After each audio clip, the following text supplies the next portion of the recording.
बिस्मिल्लाहिर्रहमानिर्रहीम, अस्सलाम वालेकुम। मैं हूँ मारिया अली और आप देख रहे हैं मेरा यूट्यूब चैनल। आज एक बड़ी अहम डेवलपमेंट मैं आप लोगों के सामने लेकर आई हूँ। हम बात करेंगे गवर्नमेंट कॉलेज लाहौर की तालिबा की, जो अपनी डिग्री लेने लाहौर आई थी और अनफॉर्चुनेटली उसकी डेथ हो गई। तो उस स्टोरी में एक जो है अहम पेशरफ्त सामने आई है, तो मैं आपको ये खबर पहुंचा रही हूँ। इससे डेफिनेटली मैंने कभी ये बात नहीं सोची कि ये खबर आप तक पहुंचाने में, या बार बार इस खबर के बारे में हम लोग जो है मीडिया बात कर रहा है, सारे जो है वीडियोस बना रहे हैं, इससे हम किसी की भी दिल आज़ारी नहीं चाहते। बात सिर्फ ये है कि जाने वाला तो चला गया, लेकिन कोई और बच्चा या बच्ची इस तरह के जो है चीज़ों से ना गुजरे, ऐसी कोई चीज़ जो है हम उसको रोकने की कोशिश करें, ऐसा कोई सीन क्रिएट ना हो जिसकी वजह से जो है बाकी कोई बच्चा या बच्ची जो है इसका शिकार हो सके। तो ताज़ा तरीन अपडेट्स और डेवलपमेंट्स के मुताबिक एसपी सुखेरा हैं, जो सदर के एसपी हैं और ये सारा मामला देख रहे हैं, उनकी जानिब से उन्होंने मीडिया को कुछ अहम मालूमात जो है वो शेयर की है, उनसे उनको दी है। उसामा के हवाले से बात करें तो ये बातें जो है सामने आई हैं कि उसामा जो है वो मुसलसल झूठ बोल रहा है और बहुत से मामलात में झूठ बोल रहा है, और वो जो है किसी को बचाने की कोशिशों में मसरूफ़ है इस वक्त। ये करेक्टर उसामा जो है ये शुरू दिन से जो है घुमाने की कोशिश किए जा रहा है, लोगों से झूठ बोल रहा है और कोई ना कोई मेन स्टोरी, मेन पॉइंट जो है वो छुपा रहा है। वो लोगों को और मीडिया को जो भी सच झूठ बता रहा है, उसकी वजाहत जो है वो एसपी सुखेरा जो है, इन्होंने मीडिया टॉक की थी, मीडिया से बातचीत की थी, उसमें उन्होंने जो है वो रख दी बात। अच्छा जी, बात करते हैं उसामा के हवाले से। उसामा की जानिब से कहा गया कि वो उस बच्ची का जो है दोस्त था।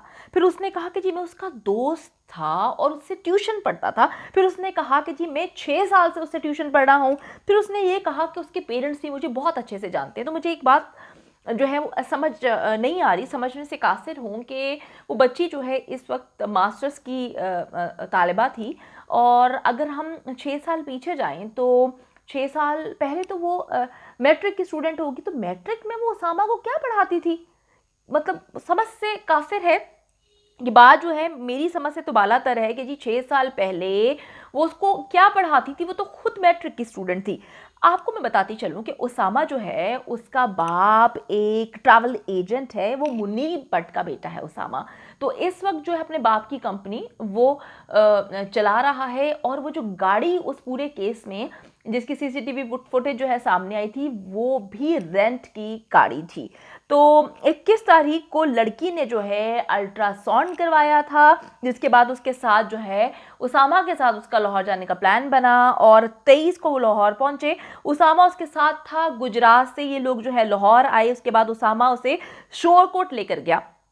यहाँ तक तो बात जो है वो सारी समझ आती है, जब इसकी तहकीक की गई तो यहाँ तक तो जो बात है वो कुछ समझ आती है।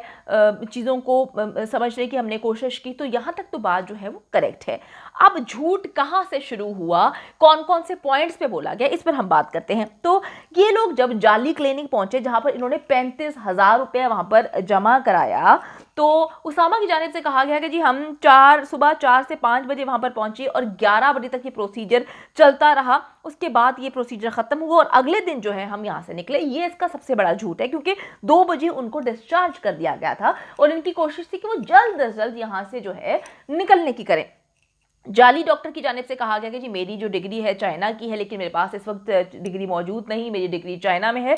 तो ये जो सारा का सारा काम बिगड़ा है वो दाई की वजह से बिगड़ा है। दाई ने जो है वो प्रोसीजर किया है। तो मैंने इस चीज़ में मेरा कोई भी जो है वो लेना देना नहीं है।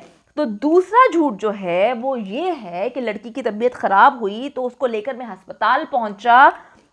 ये बड़ी अजीब सा सिनेरियो है, क्योंकि जब ये चीज़ सामने आई थी कि उसको फ्लैट पर वो लेकर गया था, अपने फ्लैट पे जब उसको डिस्चार्ज किया गया, तो उसामा का एक फ्लैट है, उस फ्लैट पर ना सिर्फ उस लड़की को लेकर गया बल्कि उस लड़की के कपड़े भी धोए गए, वहाँ पर उस लड़की के कपड़े भी चेंज किए गए।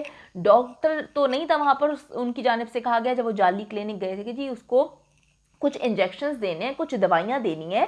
तो ये दवाइयाँ और इंजेक्शंस खुद उसामा देता रहा, जो कि अपने आप में ही एक बहुत बड़ा क्राइम है कि आप खुद से ये सब कुछ कर रहे हैं। और कहीं ना कहीं ये भी कयास रही की जा रही हैं कि जो इंजेक्शंस उसने लगाए हैं, शायद दवाइयाँ गलत देने से या इंजेक्शन गलत देने से भी लड़की जो है वो उसकी जो है मौत वाक़ई हुई है।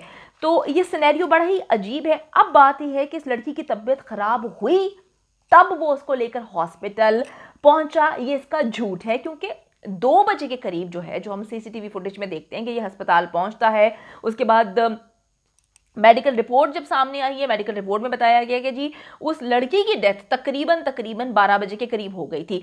तो 2 बजे हॉस्पिटल लेकर पहुंचा, तो 12 बजे ये घर पे वहां पर मौजूद थी जब उस बच्ची की डेथ हो गई।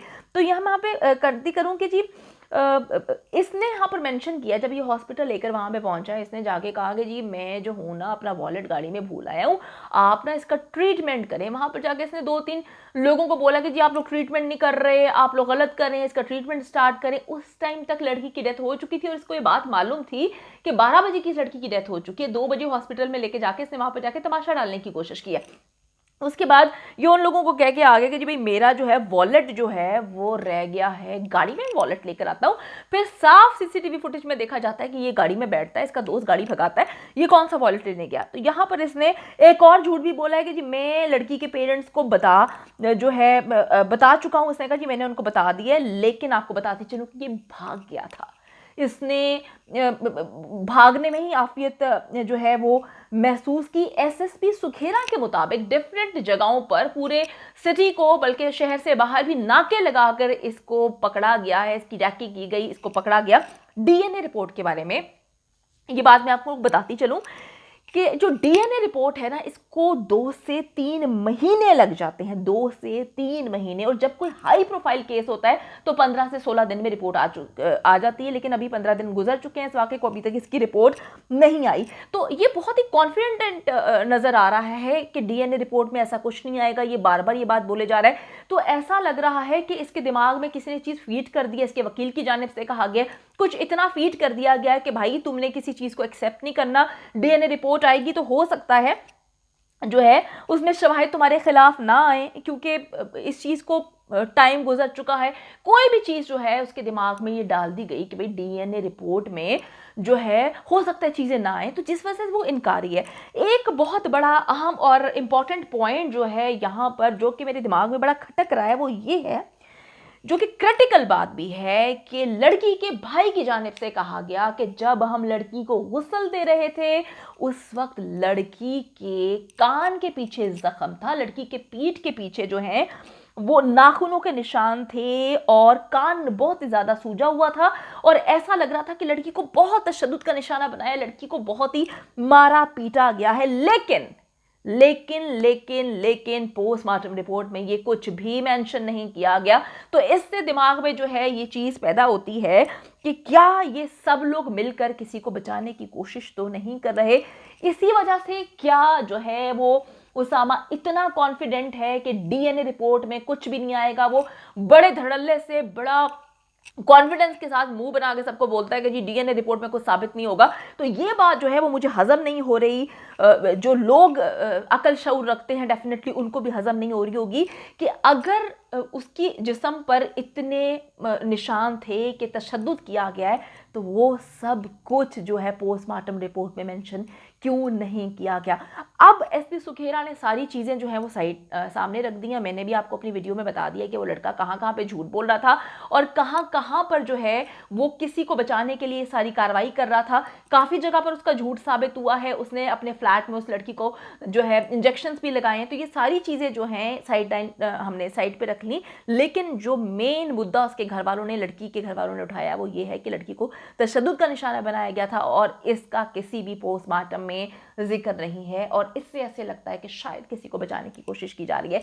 इस केस पर मैं आपको जैसे जैसे अपडेट्स आती रहेंगी आपको ब्रीफ करती रहूंगी। अभी तक की जो ताज़ा तरीन सूरत हाल थी मैंने आपको बता दी। उम्मीद करती हूँ कि आपको मेरी आज की वीडियो पसंद आई होगी। वीडियो पसंद आई है तो कमेंट सेक्शन में जाएं और अपनी कीमती राय से मुझे ज़रूर आगाह करें। वीडियो को लाइक करें, शेयर करें और चैनल को सब्सक्राइब करना ना भूलिएगा। दुआओं में याद रखें। अल्लाह ने के बान।